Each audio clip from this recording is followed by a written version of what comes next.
Hello and welcome to The Essential Reads. My name is Isaac and my goal is to bring you a bunch of classic audiobooks in an easy and accessible way.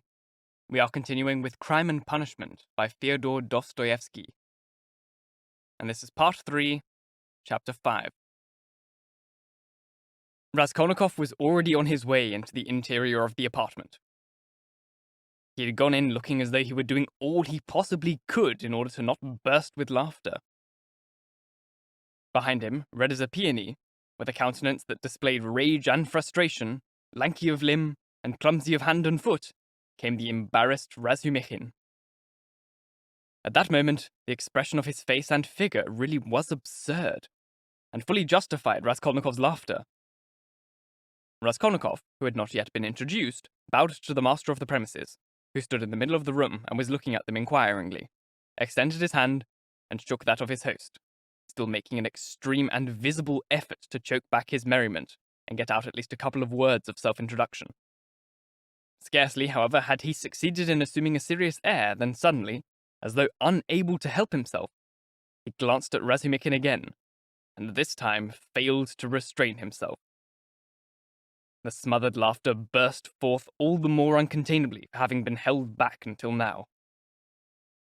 The extraordinary rage with which Razumikhin greeted this sincere laughter gave the whole of this scene an air of the most unfeigned joviality, and, most importantly, naturalness.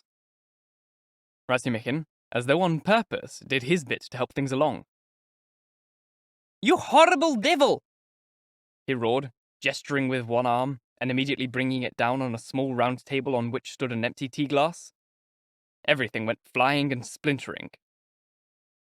"I say, why break the chairs, gentlemen? It's a drain on the exchequer!"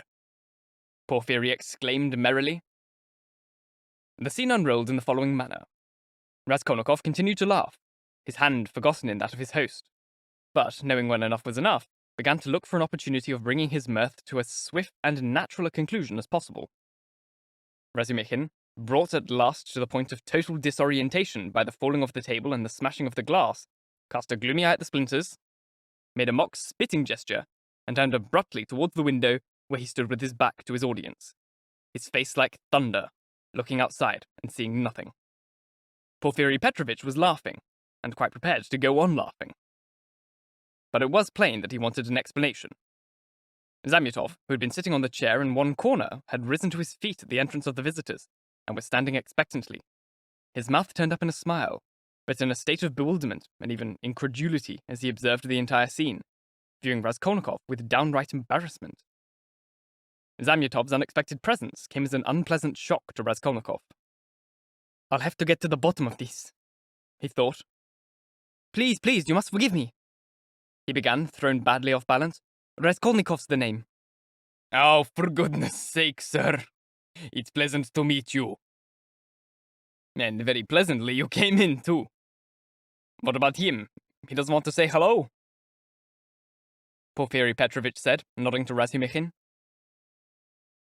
"I honestly don't know why he got into such a rage at me. All I did was tell him on the way here that he was a Romeo, and backed it up with evidence. I don't think I said anything else." "It's fine," Razumikhin answered, without turning round. "Well, there must be something very serious behind it, if he lost his temper at one little word." Porfiry burst out laughing. "Oh, you investigator! Oh, to the devil with the lot of you!" Razumikhin snapped, and then suddenly himself bursting into laughter, his face cheerful now, went over to Porfiry Petrovitch as though nothing had happened, and said, "That's enough of that. We're all behaving like fools. Let's get down to business. This is my friend Rodion Romanovich Raskolnikov. In the first place, he's heard a lot about you and wanted to meet you. And in the second place, he's got a certain small item of business he'd like to talk to you about." "Ah, Zamyotov, what are you doing here? I didn't know you knew each other. Known each other long, have you?" "What's this now?" Raskolnikov thought with alarm. Zamyotov seemed a bit put out, but not very badly. "I met him at your place last night," he said casually. "God must be looking after me. Last week this fellow kept pestering me to introduce him to you, Porfiry Petrovitch. And now you've sniffed each other out independently. That reminds me. Where's your snuff? Porfiry Petrovitch was dressed for a day at home, in a dressing gown, a spotlessly clean shirt, and a pair of down-at-heel slippers. He was a man of about 35, slightly below average in height, well-fed, with even a slight paunch, clean-shaven, with neither moustache nor side whiskers, the hair closely cropped on his large round head, which somehow bulged with a special prominence at the rear. His round, puffy, and slightly snub-nosed face had an unhealthy dark yellow hue, but it was cheerful enough, and even quizzical. It would even have been good-natured were it not for the expression of his eyes, which had a kind of watery, liquid sheen, and were almost concealed by white, blinking eyelashes that seemed almost to be winking at someone. The look of those eyes was somehow strangely out of harmony with the rest of his figure, which had about it something that could only be described as feminine, and lent it a far more serious air than one might have expected at first sight. As soon as Porfiry Petrovitch heard that his guest had a small item of business to discuss with him, he lost no time in asking him to sit down on the sofa. Himself sat down at its other end, and fixed his eyes upon him in eager anticipation of hearing the nature of the business, with all that exaggerated and all too serious attention, which actually has the effect of irking and embarrassing the person right from the word go, particularly if he is a stranger, and particularly if what he has to tell is, in his own opinion, quite unmeriting of such extraordinarily serious attention. Even so, in a few brief, coherent words, Raskolnikov gave a clear and precise explanation of the matter, and was so pleased with himself that he even managed to take a good look at Porfiry. Porfiry Petrovitch likewise did not remove his eyes from him during all the time he talked. Razumikhin, who had taken a seat opposite to them at the same table, hotly and impatiently followed Raskolnikov's account of the matter, every moment or so transferring his gaze from one to the other until it began to get a little out of hand. "Fool!" Raskolnikov cursed silently to himself. "What you should do, sir, is make a statement to the police," Porfiry replied with a thoroughly businesslike air. "What you say is that, having learned of such and such an occurrence, this murder, in other words, you, in your turn, wish to inform the investigator in charge of the case that such and such objects are items of your possession, and that you wish to redeem them. Something of that sort. As a matter of fact, they'll write it for you." "You see, the thing is that just at this moment," Raskolnikov said, trying to sound as embarrassed as possible, "I'm right out of cash, and can't even find the small change that would be necessary. What I'd like to do, you see, is simply make a declaration that these objects are mine, and that when I have the money—" "That doesn't make any difference, sir," Porfiry Petrovitch replied, greeting this explanation of Raskolnikov's finances with coldness. "But if you can simply write directly to me, saying something to the same effect, namely that having learned of such and such and wishing to make a declaration concerning such and such items of your possession, your request—" "Can I write it on ordinary paper?" Raskolnikov hurriedly interrupted, again displaying an interest in the financial side of things. "Oh, on the most ordinary you wish, sir." And suddenly, Porfiry Petrovitch gave him an almost openly mocking look, narrowing his eyes and practically winking at him. This was, perhaps, only how it seemed to Raskolnikov, as it lasted no more than a split second. At least, something of the kind happened. Raskolnikov could have sworn that Porfiry had winked. The devil knew for what reason. "He knows." The thought flashed through him like lightning. "You must forgive me for bothering you with such a trivial matter," he went on, slightly thrown off his balance. "Those things of mine aren't worth more than 5 rubles altogether, but they're particularly dear to me as a memory of those from whom I received them, and I must confess that when I found out about it, I felt very alarmed. You fairly flew up in the air yesterday when I happened to mention to Zosimov that Porfiry was questioning the people who'd pawned things with the old woman," Razumikhin put in with evident intention.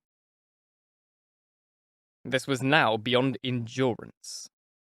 Raskolnikov lost his self-control and glanced at him viciously with black eyes that burned with anger. He at once pulled himself together. "What's this, brother? Are you making fun of me?" he said, addressing him with skillfully manufactured irritation.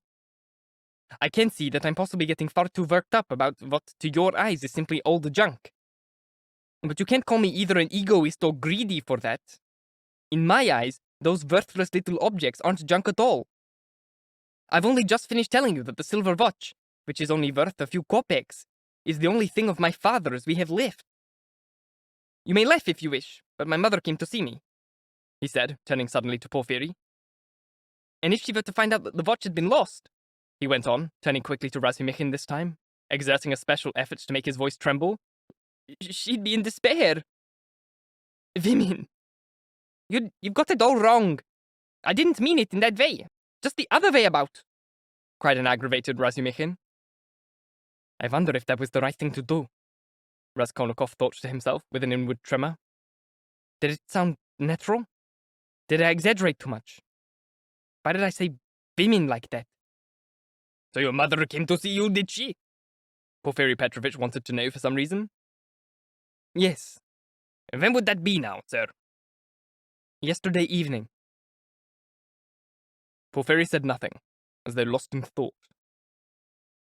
Your things can't possibly have got lost, he went on, calmly and coldly. I've been waiting for you to get here for ages. And as though nothing were particularly the matter, he carefully began to push the ashtray towards Razumikhin, who was relentlessly scattering cigarette ash on the carpet. Raskolnikov started, but Porfiry seemed not to notice, still worried about Razumikhin's cigarette. What? Waiting? You mean you knew he pawned stuff there?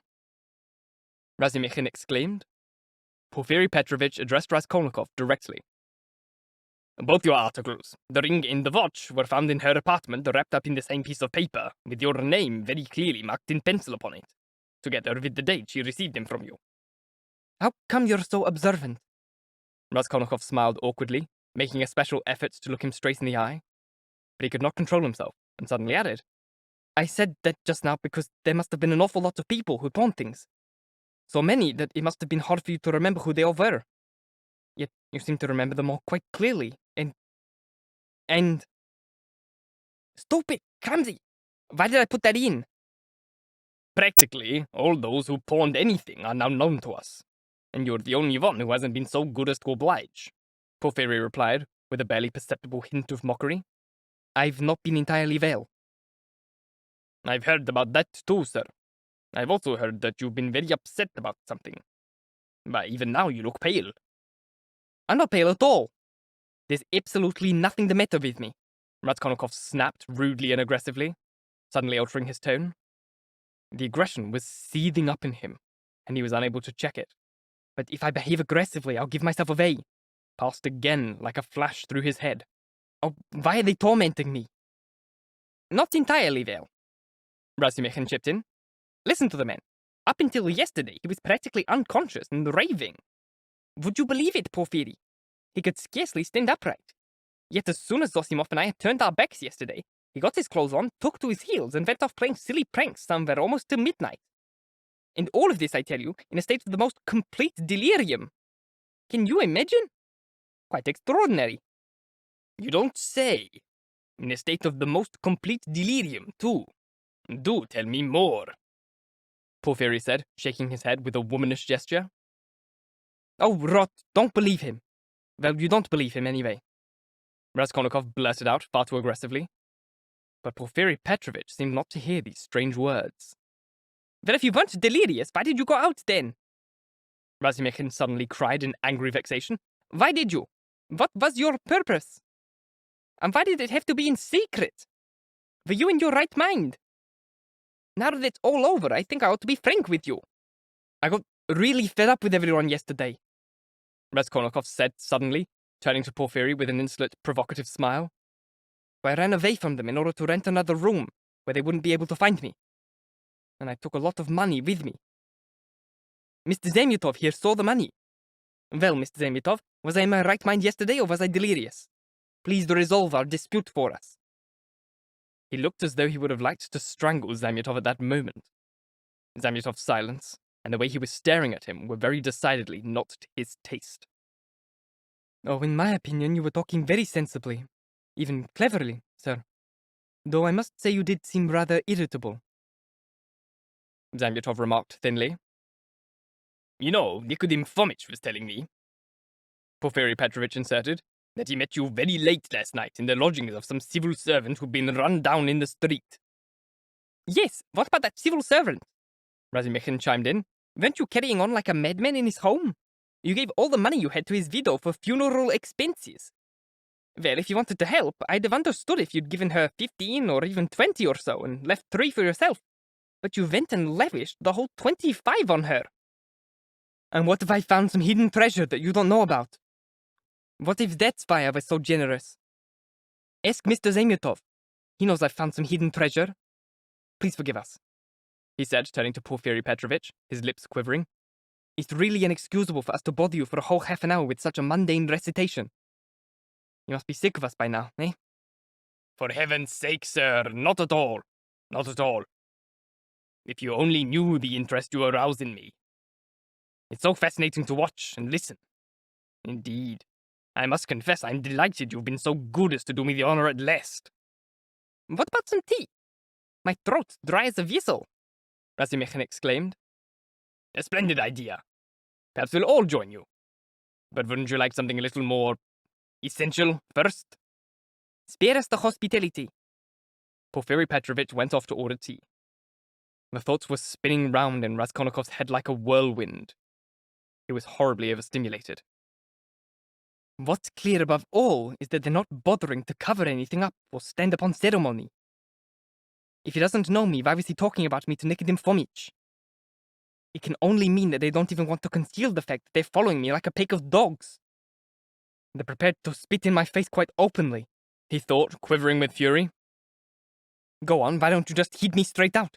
Stop playing this cat and mouse game. I mean, it's offensive, Porfiry Petrovitch. And in any case, I may not let you go on with it. I'll get up and blurt out the whole truth to the lot of you, right in your ugly mugs. And then you'll see what contempt I have for you. With effort, he took new breaths. But what if it only seems this way to me? What if it's a mirage, and I'm wrong about everything? What if I'm simply getting aggravated because of my inexperience? My inability to sustain the shabby role I'm acting? Perhaps they don't mean anything by all these remarks. All the things they're saying are perfectly ordinary, yet there's something else there, too. They're all the kind of things one might say at any time, yet there's more to it. Why did he say in her apartment like that? Why did Zamyotov say I'd spoken with cunning? Why are they using that tone? Yes, that's what it is. A tone. Razumikhin's been sitting here too. Why hasn't he noticed anything? Instant blockhead never notices anything.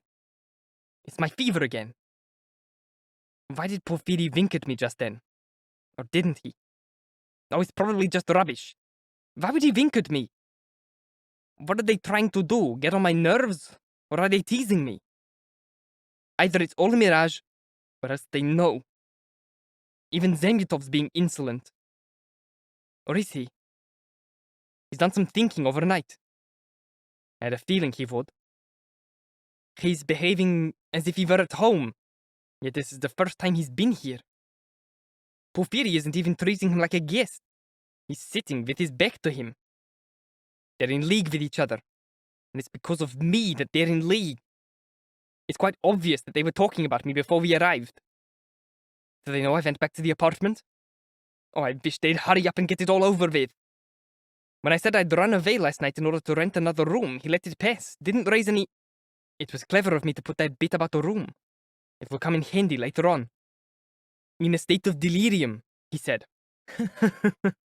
He knows all about yesterday evening, but didn't even know that my mother had come to town. And the old witch had even written the date on things in pencil. You're wrong. I won't let myself be caught. I mean, those aren't facts. They're just a mirage. Come on, let's see some facts. Even the apartment's not a fact. It's just a feverish hallucination. I know what to say to them. Do they know about the apartment? I shan't leave until I've found out. Why did I come here? Well, I certainly am aggressive now, and that is a fact. God, how irritable I feel. Perhaps it's just as well. The role of the invalid. He's teasing me. He'll try to throw me off balance. Why did I come here? All this passed through his head like lightning. Porfiry Petrovitch returned almost instantly. He seemed suddenly to have become more cheerful. You know, cousin, I've still got a sore head after your party last night. In fact, I've come a bit unstuck all over. He began in a completely different tone, addressing his remark to Razumikhin and laughing as he did so. Well, was it interesting? I mean, I left you just when it was starting to get interesting, didn't I? Who came up on top? Oh, no one, of course. They alighted on the eternal question, but went up like a gust of hot air. Would you believe it, Roger? Last night they got into the question of whether there's such a thing as crime or not. I told you they were talking a devil of a lot of nonsense. What's so extraordinary about it? It's a social problem you hear discussed all the time, Raskolnikov answered, his thoughts elsewhere. Not in the terms in which they were formulating it, Porfiry observed. You can say that again, Razumikhin hastened to agree, beginning to get worked up, as was his custom. I say, Rodion, listen and give me your opinion. I want to hear it. I nearly burst a blood vessel arguing with them last night before you arrived. I couldn't wait for you to get there. I told them you were coming. What sparked it off was when we started talking about the view of the socialists. It's a view that's very well known. Crime is a protest against the craziness of the social system. And that's all there is to it. No more than that. And no other reason conceded. So it doesn't matter. Here comes the nonsense again, Porfiry Petrovich exclaimed. He was growing visibly animated, and kept laughing as he watched Razumikhin, which set the latter still further ablaze. No other reasons are concealed. Razumikhin came back at him with fervor. It's not nonsense. I can show you the books they have. They put it all down to being a prey to one's surroundings. That's it. It's their favorite expression. From that, it follows directly that if only society were to be organized sanely, crime would simply disappear. And there would be nothing to protest about, and everyone would become virtuous just like that. Nature isn't taken into consideration. Nature is banished. Nature is not supposed to exist. The way they see it, it's not mankind which, moving along a historical, living path of development, will finally transmute itself into a sane society, but rather a social system which, having emanated from some mathematical head, will at once reorganize the whole of mankind and in an instant make it virtuous and free from sin, more speedily than any living process, bypassing any historical or living path. That's why they have such instinctive dislike of history. It's nothing but a catalogue of outrages and follies, they say. And it can be all explained as the result of stupidity. That's why they have such distaste for the living process of life. They don't want the living soul. The living soul demands to live. The living soul isn't obedient to the laws of mechanics. The living soul is suspicious. The living soul is reactionary. No, what they prefer are souls who can be made out of rubber, even if they do have a smell of corpse flesh. But at any rate, they're not alive. They will have no will of their own. They're servile, won't rebel. And as the result, they've reduced everything to brickwork and the disposition of the rooms and corridors inside a phalanstery. Their phalansteries may be ready, but the human nature that would fit in them is not yet ready. It wants to live. It hasn't yet completed the vital process. It's not ready for the burial ground. It's impossible to leap over nature solely by means of logic. Logic may predict 3 eventualities, but there are millions of them. Snip off the entire million and reduce everything to the question of comfort. It's a very easy solution to the problem. Temptingly obvious. And one shouldn't even think about it. That's the main thing, that one shouldn't need to think. The whole of life's mystery can be accommodated within 2 printer's sheets. There he's off again, beating his drum. Needs to be kept in hand. Porfiry laughed. Just imagine, he said, turning to Raskolnikov. There were 6 of them all carrying on like that in one room last night, and he'd filled them up with punch beforehand. Can you credit it? No, cousin, you're wrong. One's surroundings have a great deal to do with crime, I can assure you. Oh, you don't need to tell me that, but look, tell me this. A man of 40 rapes a girl of 10. Is it his surroundings that have compelled him to do it? You know, in the strictest sense, that may very possibly be true. Porfiry observed with an unexpectedly serious air.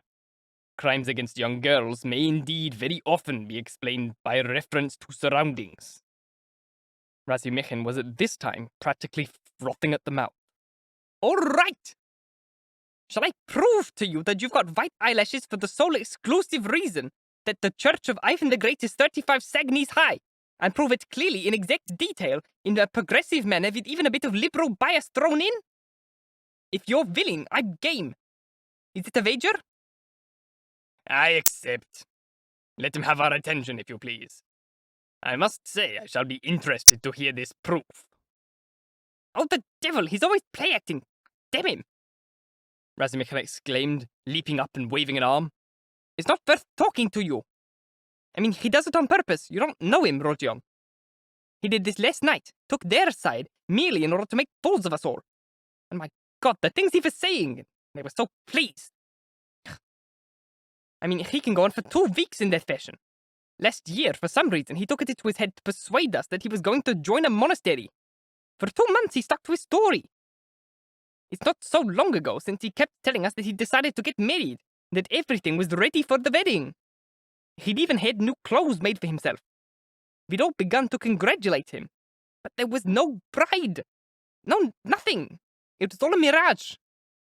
You've got it wrong again. I had the clothes made earlier. It was the new clothes that gave me the idea of leading you all up the garden path. So you're really quite a play actor? Raskolnikov asked, casually. Why, don't I look like one? Just you wait. I'll lead you up there, too. No, look, sir, I'll be perfectly frank with you. The fact is that while we were talking about all that stuff just now, crime and one's surroundings, young girls, I suddenly remembered a certain little article. It's been of constant interest to me, actually. You wrote On Crime, or something it was called. I can't remember the title now. I had the pleasure of reading it 2 months ago in the periodical Leader. An article by me? In the periodical Leader? Raskolnikov asked in surprise. It's true, I did write one about 6 months ago, after I left the university. It was a review of a book, but I wrote it for the newspaper, the Weekly Leader, not the periodical. Well, the periodical is where it ended up. But I mean, the Weekly Leader went out of circulation. That's why it was never printed. That's true, sir. But when it went out of circulation, the Weekly Leader was incorporated into the periodical Leader. And so, 2 months ago, your article appeared in the periodical Leader. Didn't you know? Raskolnikov really did know nothing about it. For goodness sake! Why, you can request payment for that article. What a peculiar character you are. You live such a cloistered existence that you don't have the faintest notion about matters that concern you personally. I mean, it's a fact, sir. Bravo, Roger! I didn't know about it either! Razumikhin exclaimed. I'm going to go down to the reading room today and ask for the issue. 2 months ago, you say? What date? Oh, it doesn't matter. I'll find out. What a nice thing! He won't even tell me. But how did you know the article was by me? There was nothing but an initial at the bottom of it. No, I found out by chance, just the other day, actually.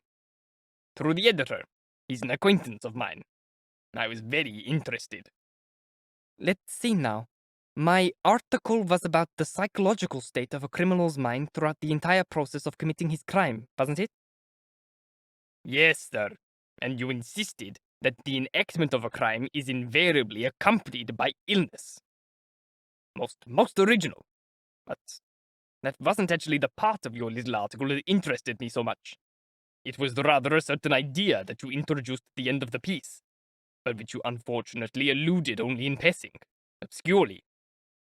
In short, if you remember, you made a certain allusion to the idea that there may exist in the world certain persons who are able, or rather, who are not only able, but have a perfect right to commit all sorts of atrocities and crimes, and that it's as if the law did not apply to them. Raskolnikov smiled ironically at this crass and intentional distortion of his idea. What? What on earth? A right to crime? Not because of the influence of one's surroundings, I hope? Razumikhin inquired with certain alarm. No, it has nothing to do with that, Porfiry replied. The whole point of his article is that the human race is divided into the ordinary and the extraordinary. The ordinary must live in obedience because they do not have the right to break the law because, well, they are ordinary, you see? The extraordinary, on the other hand, have the right to commit all sorts of crimes and break the law in all sorts of ways, precisely because they're extraordinary. That's more or less what you wrote, isn't it? If I was not mistaken. What the devil? This can't be right. Razumikhin muttered in bewilderment. Raskolnikov gave his ironic smile again. He had at once realized what was going on and towards what he was being pushed. He went over the article in his mind. He decided to accept the challenge. No, that's not quite what I wrote, he began in a modest tone. Actually, I will admit to you that you've given an almost correct account of my idea. Even a completely correct one, if you like. He seemed to take a pleasure in agreeing that it was completely correct. The only point of difference is that I don't at all insist that extraordinary people are in all circumstances unfailingly bound and obliged to commit all sorts of atrocities, as you put it. Indeed, I don't even think that an article which said that would be allowed into print. No. All I did was simply allude to the fact that an extraordinary person has a right, not an official right, of course, but a private one, to allow his conscience to step across certain obstacles. And then, only if the execution of his idea, which may occasionally be the salvation of all mankind, requires it. You said that my article is obscure. I'm prepared to explain it to you in the best of my ability. I think I may not be mistaken in supposing that that is what you would like me to do. By all means, sir. It is my view that if the discoveries of Kepler and Newton could not on any account, as a result of certain complex factors, have become known to people other than by means of sacrificing the life of one person, the lives of 10, 100, or even more persons who were trying to interfere with those discoveries or stand as an obstacle in their path, then Newton would have the right, and would even have been obliged, to get rid of those 10 or 100 persons in order to make his discoveries known to all mankind. From this, it does not, of course, follow that Newton had the right to kill anyone and everyone he wanted to, or go stealing at the market every day. Furthermore, as I remember it, I went on to develop the idea that all the, well, for example, all the lawmakers and the guiding spirits of mankind, starting with the most ancient ones, and continuing with the Lycurguses, the Solons, the Mahomets, the Napoleons, and so on, were, every one of them, criminals, if only by the fact that, in propounding a new law, they were thereby violating an old law that was held in sacred esteem by society, and had been inherited from the ancestors. And, of course, they did not shrink from bloodshed. If blood, sometimes entirely innocent and shed in valor for the ancient law, was something that could in any way help them. It is in fact worth noting that the majority of those benefactors and guiding spirits of mankind were particularly fearsome bloodletters. In short, I argued that all people, not only the great, but even those who deviate only marginally from the common rut, that's to say, who are only marginally capable of saying something new, are bound, by their very nature, to be criminals. To a greater or lesser degree, of course. Otherwise, they would find it hard to get out of the rut. And it goes without saying that, again, because of their nature, they could not possibly agree to remain in it. And indeed, in my view, they have a positive duty not to agree to remain in it. As you will perceive, there's nothing particularly new in my argument so far. All this has been printed and read 1,000 times. As for my division of people into the ordinary and the extraordinary, I agree that it is somewhat arbitrary. But after all, I don't insist on precise figures. It's only my central idea that I place my faith in. That idea consists in the notion that, by the law of their nature, human beings in general may be divided into two categories. A lower one, that of the ordinary, that is to say, raw material which serves exclusively to bring into being more like itself, and another group of people who possess a gift or talent for saying something new, in their own milieu. There are, within these categories, infinite subdivisions, of course, but the distinguishing feature of each are quite clearly marked. The people of the first category, the raw material, that is, are in general conservative by nature, sedate, live lives of obedience, and like to be obeyed. In my view, they have a duty to be obedient, as that is their function, and there is really nothing about this that is degrading to them. The second category, all break the law, are destroyers, or have a tendency that way, depending on their abilities. The crimes of these people are, of course, relative and multifarious. For the most part, what they are demanding, in highly varied forms, is the destruction of the present reality in the name of one that is better. But if such a person finds it necessary, for the sake of his idea, to step over a dead body, over a pool of blood, then he is able, within his own conscience, to give himself permission to do so, always having regard to the nature of the idea and its dimensions. Note that. It's in this sense alone that I speak in my article of their right to crime. You'll remember that we started off with the discussion of a legal question. Actually, there is no need to get particularly alarmed about this, you know. The masses are almost never prepared to acknowledge them this right. They flog them or hang them, more or less, thereby quite correctly exercising their conservative function. The only slightly odd thing being that in the subsequent generations, those same masses put on a pedestal the people they flogged or executed and pay homage to them. More or less. Those of the first category are always the lords of the present, while those in the second category are the lords of the future. The first conserve the world and increase its population. The second move the world and lead it towards a goal. Both the one and the other have a completely equal right to exist.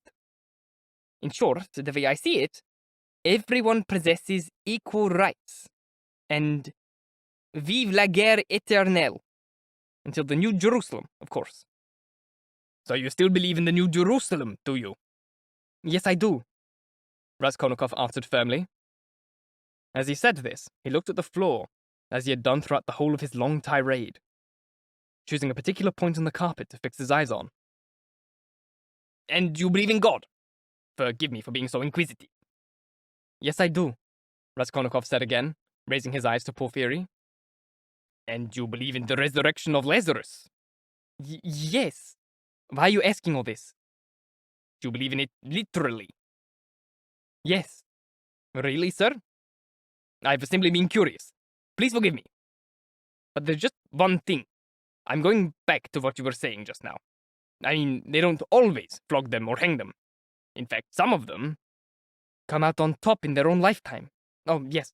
Some of them get what they want while they're still alive, and then they themselves start flogging and executing people. If they have to. And you know, that's exactly what most of them do. On the whole, your remark is rather a witty one. Thank you, sir. But now tell me this. How do you distinguish these extraordinary people from the ordinary ones? They have some sort of special birthmarks? What I mean is, we need a bit more precision there. A bit more external focus, as it were. You must forgive me in the natural anxiety of a practical and well-intentioned man, but might it not be possible to give them some sort of special clothing to wear, for example? Or perhaps they could be branded. For I think you'd agree that if there were to be a mix-up, and a person from one of the categories thought he belonged in the other, and started to clear away all the obstacles, as you so neatly called them, I mean. Oh, that happens all of the time. That remark was even wittier than your last one. Thank you, sir. Not at all, sir. But please bear in mind that mistakes are only possible on the part of the first category. That is, of the ordinary people, as I perhaps quite unsuitably called them.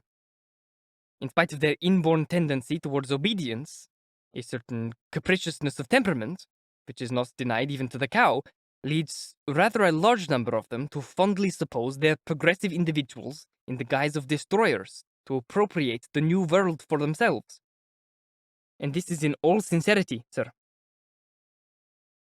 Often, however, they fail to notice genuinely new people, and even look down on them as being persons of backward and degrading views.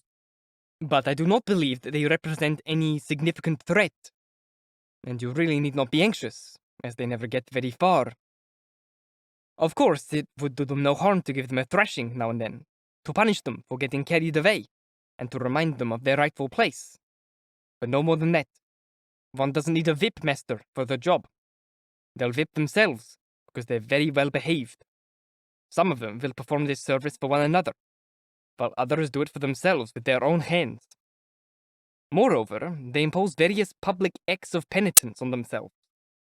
The effect is both splendid and edifying, and, in short, you've nothing to worry about. It's a kind of law. Well, you've set my mind at rest a little on that score, at least. But, there are other things that trouble me, sir. Please tell me. Are there many of these people who have the right to murder others? Of these extraordinary folk, I mean. I'm prepared to treat them with the respect they merit, of course. But you must admit, it would be a bit terrifying if there were a great many of them, sir. Eh? Oh, you wouldn't need to worry about that either, Raskolnikov went on in the same tone of voice. On the whole, there are extremely few people with new ideas, or who are even the merest bit capable of saying something new. So few that it's almost strange. The only thing that is clear is that the order that governs the way in which people come into the world and creates all these categories and subdivisions must be very accurately and precisely determined by some law of nature. This law is, of course, at present unknown to us, but I believe in its existence, and think that one day we shall know what it is. The vast mass of people, the human material, exist in the world solely in order at last, by means of a kind of effort, a process that so far remains a mystery to us, involving some strange crossing of generations and races, to muster its strength and bring into the world one person out of 1,000 who is even slightly independent.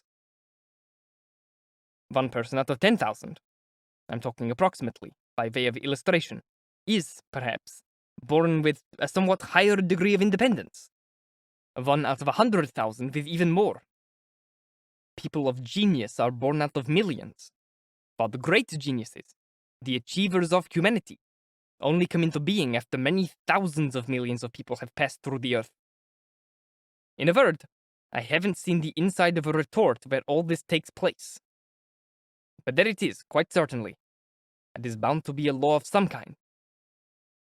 All this cannot be the result of chance. What are you both doing? Playing jokes or something? Razumikhin exclaimed at last. Are you pulling each other's legs, or aren't you? There they sit, chaffing each other.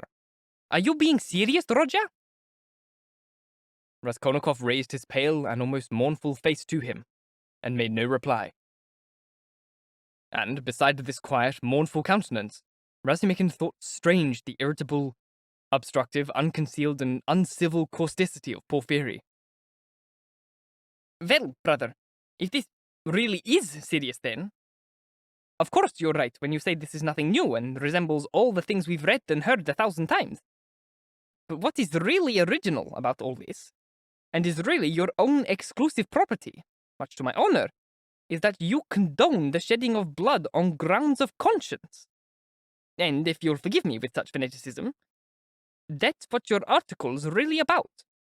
I mean, to condone the shedding of blood on grounds of conscience is, in my opinion, more terrible than if it were to be permitted officially by law.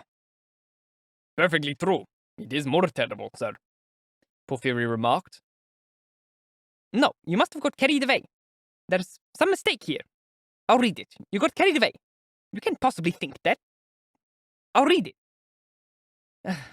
None of that's actually in the article. It's merely alluded to, Raskolnikov said. Quite so, sir. Quite so, Porfiry said, unable to keep still in his seat. I think I've almost grasped the way in which you choose to view crime, sir. But please forgive me for being so insistent. I really am putting you to a lot of trouble. I feel quite guilty. You see, sir, it's like this. You set my mind at rest just now in regard to erroneous instances of confusion between the two categories. But, well, there are certainly practical possibilities that still bother me. Oh, take some man, or some young chap who imagines he's a Lycurgus or a Mahomet. A budding one, of course. Well, he goes off to clear away all the obstacles. And he says to himself, I have a long way ahead of me. I need some money for the road. Well, and he starts going about getting his hands on that money. You know what I mean? Zamyotov gave a sudden snort from the corner in which he was sitting. Raskolnikov did not even raise his eyes to look at him. I must admit, he replied calmly, that cases of that kind are indeed bound to occur. Those who are stupid and vain are particularly liable to swallow that hook, especially the young. Well, sir, you take my point then. I mean, how can that be allowed, sir? Oh, that's just the way things are, I'm afraid, Raskolnikov said with an ironic smile. It's not my fault they're like that. That's the way things are. And that's how they'll always be. Take what he nodded at Razumikhin, said just now about my condoning bloodshed. So what if I do?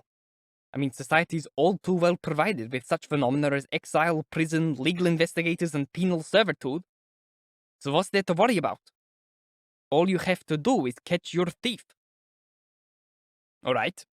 Say we do catch him. What then? He's got what he deserves. One can't say you're not logical. Well, sir, and what about his conscience? Why should you care about his conscience? Why should you care about that? Oh, for humanitarian reasons, sir. If he has one, he'll suffer when he realizes the error of his ways. That's his punishment. That, in addition to penal servitude. Yes, but what about the really gifted ones? Razumikhin asked, frowning. I mean, the ones who have been granted the right to murder. Are they not obliged to suffer at all? Not even for the blood they've shed? Why do you use the word obliged? There's no permission or prohibition involved in this. Let him suffer if he's sorry for his victim. Pain and suffering are inevitable for persons of broad awareness and depth of heart. The truly great are, in my view, always bound to feel a great sense of sadness during their time upon earth. He suddenly added in a reflective tone that was hardly that of a conversation. He raised his eyes, looked at them all thoughtfully, smiled, and picked up his cap. He was very calm now, compared to the way he had been when he walked in just now, and could feel this. They all got up. Well, sir, you'll no doubt curse me for this, and it'll probably make you angry. But I simply cannot restrain myself. Porfiry Petrovitch said, resuming his argument again. Please permit me to give expression to just one more little question. I know I'm causing you the most dreadful bother, sir. One more little idea, simply so I don't forget it. Very well. Tell me your idea, Raskolnikov said, standing before him in pale and serious anticipation. What I mean is, sir, goodness, I don't even know how to find the right word for it. It's a playful little idea, a psychological one, sir. What I mean, sir, is that when you were writing your article, it couldn't just possibly have been, could it? That you, too, considered yourself, oh, just the merest bit, to be one of the extraordinary people who can say a new word, in the sense you've explained. I mean, is that the case, sir? I wouldn't rule it out, Raskolnikov answered contemptuously. Razumikhin made a movement.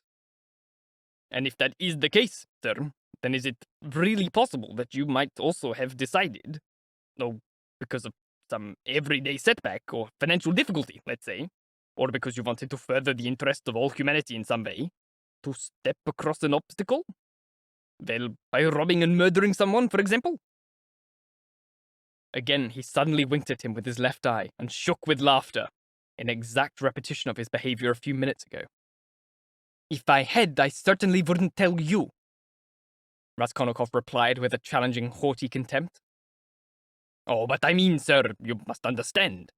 My interest stems solely from a desire to understand your article, and is of a purely literary nature. How brazen and obvious this is, Raskolnikov thought with disgust. Please let me make it perfectly clear, he replied coldly. that I consider myself neither a Mahomet nor a Napoleon, nor any of those other persons of that kind. Not being one of them, I am consequently unable to give you a satisfactory account of how I might have behaved. Oh, for heaven's sake! Who doesn't think he's a Napoleon among us in Russia these days? Porfiry suddenly articulated with breathtaking familiarity. And this time, even the intonation of his voice contained an extraordinarily clear hint.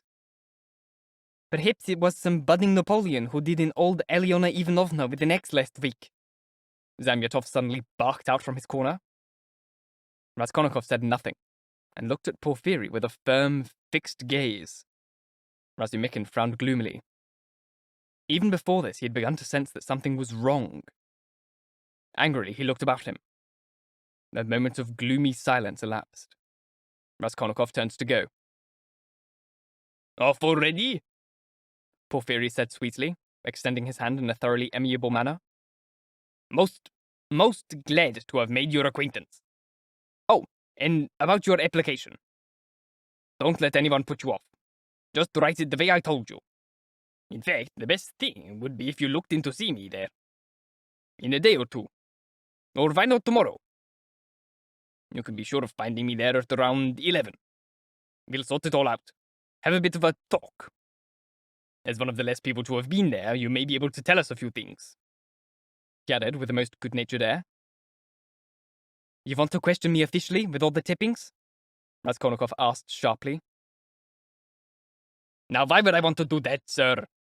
That's not at all required for the time being. You took what I said the wrong way. You see, I never miss a chance. And since I've already talked to all the people who have pawned things, taken statements from some of them, and you, as the last person... Oh, but listen, by the way. He exclaimed, suddenly brightening up at some recollection. I've just remembered. What could I have been thinking of? He said, turning to Razumikhin. I mean, you know that Nikolashka you were giving me an earache about the other day? Well, I mean, I know perfectly well. He continued, addressing Raskolnikov, that the fellow's got clean hands. But what was I to do? After all, I had to inconvenience Mitka as well. That's where the heart of the matter lies, sir. Its very essence. Now, permit me to ask. When you made your way up that staircase, well, would it have been sometime between 7 and 8, sir? Yes, that's right, Raskolnikov replied, at that very second experiencing a nasty feeling that it might have been better not to say this. Well, between 7 and 8 that evening, as you were making your way up the staircase, didn't you see, in the apartment on the second floor, that the one that was unlocked and had its door open, remember? 2 workmen, or at any rate one of them. They were decorating in there. Didn't you notice? Now this is very important for them. Decorators? No, I didn't see them, Raskolnikov replied, slowly, as though he were digging about in his memory, at the same instant straining the whole of his being and shivering with torment of trying to perceive as quickly as possible where the trap was, and not to miss anything. No, I didn't see any decorators, and I don't think I noticed an unlocked apartment of that kind either. But on the 4th floor now... He had already worked out where the trap was, and felt triumphant. I do remember there was a government clerk moving out of the apartment, opposite Alyona Ivanovna's. I distinctly remember, that some soldiers were carrying some sort of sofa outside, and I remember being squeezed against the wall as they passed. But decorators? No, I don't remember there being any decorators. And I'm sure there were no unlocked apartments either. Yes, I'm quite sure. Wait a minute, Razumikhin exclaimed, suddenly, as though coming to his senses and realizing what was happening. I mean, the decorators were painting there on the day of the murder itself, and he was there 3 days earlier. What are you trying to get him to say? Damn it, I got confused, Porfiry said, clapping his hand to his forehead. The devil take it. This case is too much for my poor brain. He went on, turning to Raskolnikov, almost as if in apology. The thing is, you see, it's so important we should find someone who saw them between 7 and 8 in that apartment that I went and completely imagined just now that you could tell us. I got completely confused. But you ought to be a little more careful. Razumikhin observed sourly. These last words were spoken in the entrance hall.